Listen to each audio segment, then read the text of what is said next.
Good morning students. आज मैं आपको समझाने जा रही हूँ वर्कशीट नंबर 9, जो कि एक बहुत इम्पॉर्टेंट टॉपिक पर बेस्ड है, जिसमें कंडीशन फॉर कंसिस्टेंसी और इनकंसिस्टेंसी, इसको अगर हम हिंदी में देखें तो संगत और असंगत, जो आपका टॉपिक है वो है दो चरों वाले रैखिक समीकरण युग्म संगत ऑब्लिक असंगत। अब जब हमारी दो युग्म माने जोड़े, दो समीकरण है हमारे पास, तो दो समीकरण है तो दो लाइनें होंगी। जैसे हमने देखा पिछली में कि जो भी एक दो चरों वाली रैखिक समीकरण होती है वो एक लाइन को दर्शाती है, एक रेखा को दर्शाती है। तो जब एक रेखा को दर्शाती है तो आपके पास या तो वो रेखा एक दूसरे को काटती होंगी या वो एक दूसरे के ऊपर ओवरलैप करेंगी, एक दूसरे के ऊपर होंगी, और या फिर वो होंगी समांतर। तीन तरह की कंडीशन है हमारे पास। दो रेखाएं, दो युग्म, एक रेखा एक समीकरण और दूसरी रेखा दूसरी समीकरण को दर्शाती है। तो दोनों समीकरण के द्वारा दर्शाई गई रेखा या तो प्रतिच्छेदी हो सकती हैं या वो समपाती हो सकती हैं। क्या हम लिखेंगे इसको? प्रतिच्छेदी, काटने वाली, और समपाती और समांतर। जो रेखाएं प्रतिच्छेदी होती हैं उनका एक हल होता है, एक हल, क्योंकि वो एक बिंदु पर काटती हैं।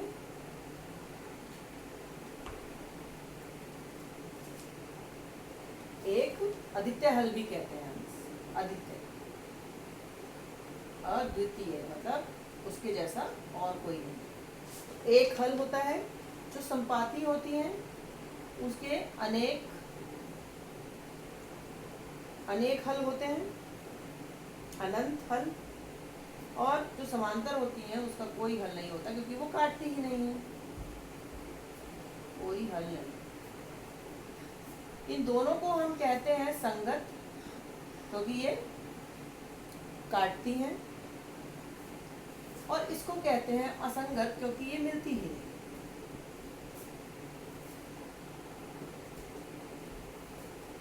संगत यानी जो कहीं ना कहीं एक बार या दो बार या चार बार मिल जाए, एक बार या अनेक बार, उससे कोई फर्क नहीं पड़ता। और असंगत जो मिले नहीं, समांतर, जिसका कोई हल ना हो। अब रेखाओं को देखकर हम कैसे बताएंगे? दो समीकरण है हमारे पास, एक है a1x प्लस b1y। अब हमने a1 को लिख दिया क्योंकि दो है। जब हमारे पास एक थी तो हमने लिखा था ax plus by plus c equal to 0। अब हमारे पास दो है तो हमने उनको a1 a2 कर दिया। दूसरी क्या है? a2x plus b2y plus c2 is equal to 0। तो अगर प्रतिच्छेदी है तो a1 upon a2 not equal to b1 upon b2 होगा। नॉट इक्वल टू, बराबर नहीं होगा। इसको डिवाइड करने पर और इसको डिवाइड करने पर हमें दो अलग अलग आंसर मिलेंगे। और अगर ये अनेक हल है तो हमारे पास a1 upon a2 equal to b1 upon b2 equal to c1 upon c2। तीनों बराबर हो जाएंगे अनेक हल के लिए। लेकिन यदि समांतर है तो शुरू के दो तो बराबर होंगे, लेकिन तीसरा c1 अपॉन c2 बराबर नहीं। इसको हम उदाहरण, आपके जो वर्कशीट है उसमें तीन उदाहरण दिए गए हैं, तीनों को एक्सप्लेन किया गया है बड़े अच्छी तरीके से। तो हम यहाँ पर तीन उदाहरण ले लेते हैं। तीन उदाहरण में पहला उदाहरण है हमारा x minus 2y plus 1 equal to 0 और 3x plus 4y minus 20 is equal to 0। ये हमारा उदाहरण है।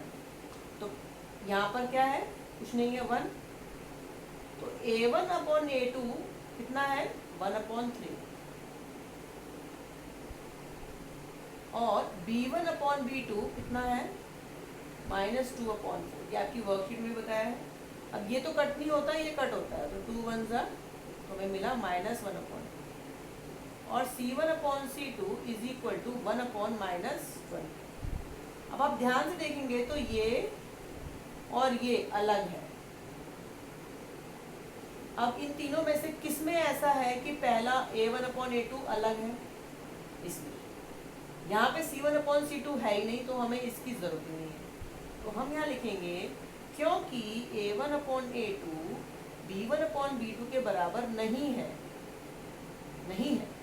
तो पहला तो ये संगत है ना, तीन चीजें हैं, संगत है, दूसरा प्रतिच्छेदी है, काटती हुई रेखाएं हैं,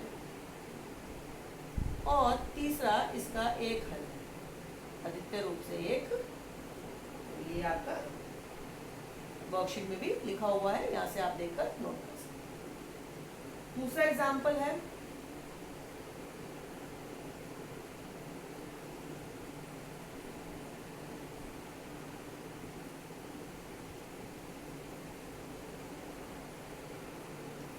अब A1/A2 2/4 कट रहा है, तो हो गया 1/2। B1/B2 3/6, ये भी कट रहा है, हुआ 1/2। किससे कटा? 3 से, और ये 2 से। C1/C2 -9/-18, पहले तो माइनस से माइनस ही कट गया, और फिर 9 से 18 भी कट गया, बचा 1/2। तो तीनों आंसर हमारे क्या आ गए? सेम आ गए। अब आप यहाँ देखकर बता सकते हैं कि कौन सी तरह की रेखाओं में तीनों सेम है। ये है ना, A1/A2 is equal to B1/B2 is equal to C1/C2, किसमें? अनेक हल है। तो पहला तो ये संगत है,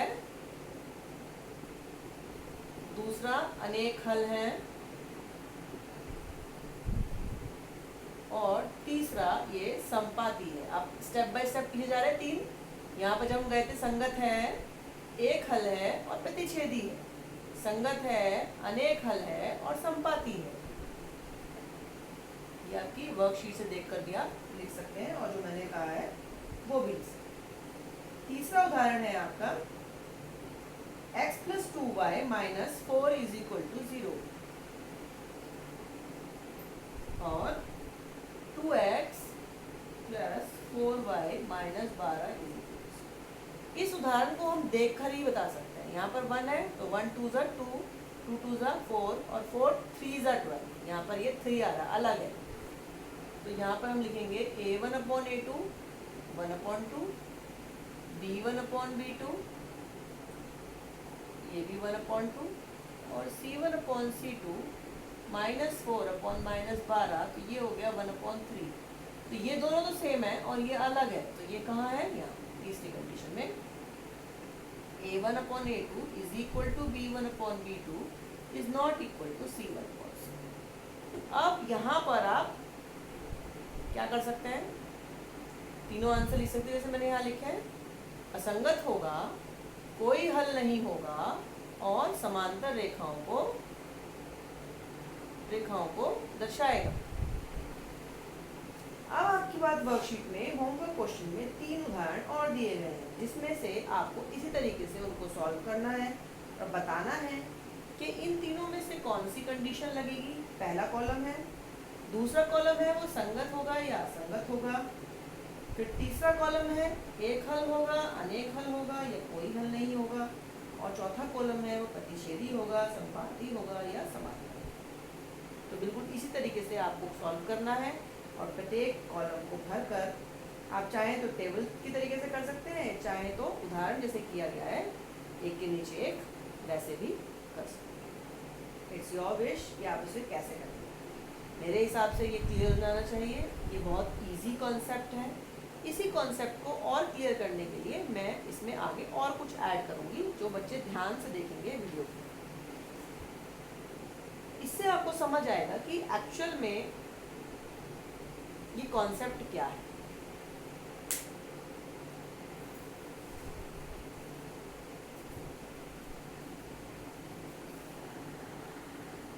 मैंने बोर्ड क्लियर कर दिया है। अब हम एक और उदाहरण लेने जा रहे हैं, और उस उदाहरण से 3 ऐसे समीकरण लिखेंगे इसमें एक उसके प्रतिच्छेदी होगी, एक संपाती होगी और एक समांतर होगी। कोई भी एक रेखा है तो उसको प्रतिच्छेद करने वाली भी बहुत सारी रेखाएं होंगी, उसके समांतर भी बहुत सारी रेखाएं होंगी और उसके संपाती भी बहुत सारी रेखाएं। एक ही समीकरण के संपाती, समांतर और प्रतिच्छेदी बहुत सारी रेखाएं होंगी। तो क्या अगर हमें एक समीकरण दी हुई है, फॉर एग्जाम्पल मैंने ले लिया ये एक समीकरण ली, क्या मैं इसके समांतर रेखा, पहले प्रतिच्छेदी हम ले लेते हैं क्योंकि प्रतिच्छेदी की कंडीशन पढ़ी हमने, तो प्रतिच्छेदी है ये, ठीक है, a1/a2 not equal to b1/a, not equal है। तो क्या इसको देखकर मैं और दो समीकरण लिख सकती हूँ जो इसे इस तरीके से काटेंगी? लिख सकती हूँ, क्या लिख सकती हूँ? ये दोनों का बराबर नहीं होना चाहिए। तो मुझे a1/a2 टेबल करनी है, तो 2 की टेबल मैंने की 4। अब क्योंकि नॉट इक्वल है तो जो टेबल मैंने यहाँ की है वो यहाँ नहीं करनी है, यहाँ 1 है ना, तो मैं करूँगी 3। मैंने इसको किससे मल्टीप्लाई किया? 2 से, तो मुझे मिला 4x। इसको मैंने किससे मल्टीप्लाई किया? 3 से, 3x। इसको मैंने सेम रहने दिया क्योंकि यहाँ पर c1 c2 तो है। इस समीकरण से जो रेखा बनेगी और इस समीकरण से जो रेखा बनेगी वो आपस में प्रतिच्छेदी होंगी, काटने वाली होंगी। क्या हम एक और लिख सकते हैं? मैंने यहाँ 2 से किया था, अब मैं इसको क्या करती हूँ? 3 से कर देती हूँ और इसको 2 से कर देती हूँ, उल्टा कर देती हूँ। तो मैंने इसको 2 से किया तो मिला मुझे 6x और इसको किया तो 2y, ये भी प्रतिच्छेदी होगी। ऐसा आप चाहें तो आप अनगिनत रेखाएं लिख सकते हैं। 3 से गुणा किया है, मैं 4 से कर सकती हूँ। इसको मैं गुणा ही ना करूँ, मैं सिर्फ एक को गुणा करती जाऊँ तो भी मुझे बहुत सारी रेखाएं मिलेंगी। दोनों को अलग अलग संख्याएं से गुणा कर दूँ तो भी अलग अलग मिलेंगी मुझे। बेसिकली मुझे ये दो अलग अलग रखनी है बस, 3 और 2।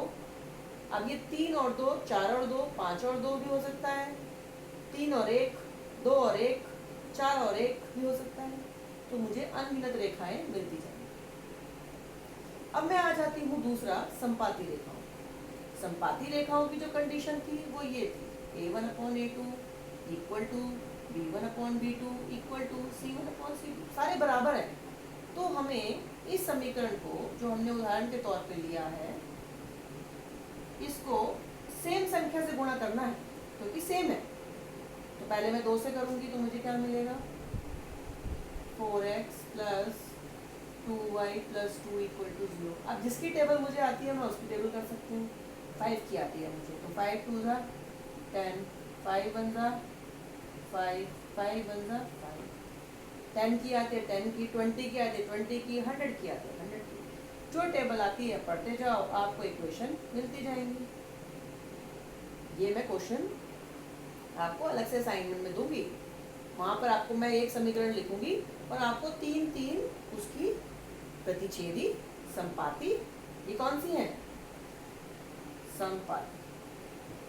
इस तरीके से लिखी है मैंने, सेम संख्या से गुणा कर दिया। पहले 2 से किया, 5 से किया, फिर 10 से किया, करते गए। यहाँ पर मैंने क्या किया? इसको अलग और इसको कुछ किया ही नहीं क्योंकि c1/c2। तीसरा जो मेरा केस है वो है समांतर। समांतर, अब मेरे पास जो कंडीशन है वो है 2x plus 1y plus 1 equals to 0। समांतर की क्या कंडीशन है? a1/a2 is equal to b1/b2 but not equal to c1/c2। इसका मतलब इन दोनों को तो हमें सेम संख्या से गुणा करना है, लेकिन इसको अलग से करना है। ठीक है, मैंने क्या किया? पहले मैंने गुणा किया 2 से, इसको 2 से किया तो कितना आया? 4x। इसको भी 2 से गुणा किया तो आया 2y। इसको मैंने 1 से ही गुणा कर दिया तो मिला 1। मैं 3 से कर सकती हूँ, 4 से कर सकती हूँ, इसको मैं किसी से भी गुणा कर सकती हूँ, लेकिन 2 से नहीं करना। अब मैंने 3 से कर दिया तो मिला 3 दूनी 6x, 3 एकम 3y और इसको मैंने फिर से 1 से ही कर दिया, क्योंकि मुझे 3 से अलग करना है। तो सबसे इजी तो है कि उसको सेम ही छोड़ दो। अब मैं 5 से कर देती हूँ, तो मुझे मिलेगा +x + 5y + 1 = 0। तो ये क्या हो गई? ये तीनों की तीनों क्या होंगी? समांतर रेखाएं होंगी। किसके समांतर? इसके समांतर। ये दोनों क्या होंगी? इसकी समपाती। और ये दोनों क्या होंगी? इसकी प्रतिच्छेदी। इस तरीके से हम किसी एक दी गई रेखा के प्रतिच्छेदी रेखा भी लिख सकते हैं, समांतर भी लिख सकते हैं और समपाती भी लिख सकते हैं। ये क्वेश्चन भी 1 नंबर में पूछा जा सकता है कि ये समीकरण है, कोई एक और रेखा की समीकरण लिखो जो इसके समांतर है, ये समपाती है या प्रतिच्छेदी। तो इसको समझने के बाद आपको ये कॉन्सेप्ट समझ में आ जाना चाहिए। एक्सरसाइज 3.3 में क्वेश्चंस हैं, वो क्वेश्चन आपको देखने हैं कि कौन कौन से क्वेश्चंस ऐसे हैं जो अब आप इसको समझने के बाद कर पा रहे हैं। ज़्यादातर क्वेश्चन कर पाएंगे, 1 या 2 क्वेश्चन छोड़कर, बाकी सारे क्वेश्चन कर पाएंगे। प्रैक्टिस करनी है और कोई भी डाउट हो तो आप पूछ सकते हैं। This is a very important concept topic. So इसके जिस तरह के क्वेश्चन एग्ज़ाम में पूछे जाते हैं उसकी वीडियो में इम्पॉर्टेंट क्वेश्चन के सेगमेंट में जो मैंने 10th क्लास के लिए क्रिएट किया है उसकी वीडियो में उसमें डाल दूँगी। तो वहाँ पर जा कर के आप चेक कर सकते हैं कभी भी कि कोई वीडियो उसमें आई है, मैंने डाली है चैप्टर वाइज, तो आप उसको स्टडी कर सकते हैं और वो आपको क्वेश्चन करने में हेल्प करेगा, खास तौर से पासिंग मार्क्स। अब जैसे मान लीजिए क्वेश्चन आता है और अगर आपको कंडीशन याद है, अगर आप ये कंडीशन भी लिख देते हैं तो आपको हाफ मार्क्स मिल जाता है। So you have to learn, आपको ये याद करनी है कि प्रतिच्छेदी के लिए कौन सी कंडीशन है, समांतर के लिए कौन सी है और समपाती के लिए कौन सी है। सो इम्पॉर्टेंट सेक्शन क्वेश्चंस भी चेक करने हैं और आपको जो चैनल है उसको सब्सक्राइब कर लो ताकि बार बार जो है वो लिंक जो है सेंड करने की ज़रूरत ना पड़े और आप इजीली कभी भी कोई वीडियो आपकी डिलीट हो गई या कोई वीडियो आप दोबारा देखना चाहते हो, भूल गए हो कि मैम ने क्या समझाया था, जब रिवीजन का टाइम होगा लास्ट में एग्जामिनेशन से पहले, तो आप इम्पॉर्टेंट क्वेश्चन सेगमेंट या फिर कोई भी टॉपिक जो आपको वर्कशीट जो आपको समझ नहीं आ रही है, आप भूल गए हो, उसको दोबारा देख सकते हैं। तो आपके लिए क्या होगा, ईजी होगा और आप इजीली चीज़ों को रिवाइज करने में भी आपको हेल्प होगा और किसी भी और गाइडेंस की आपको ज़रूरत नहीं पड़ेगी।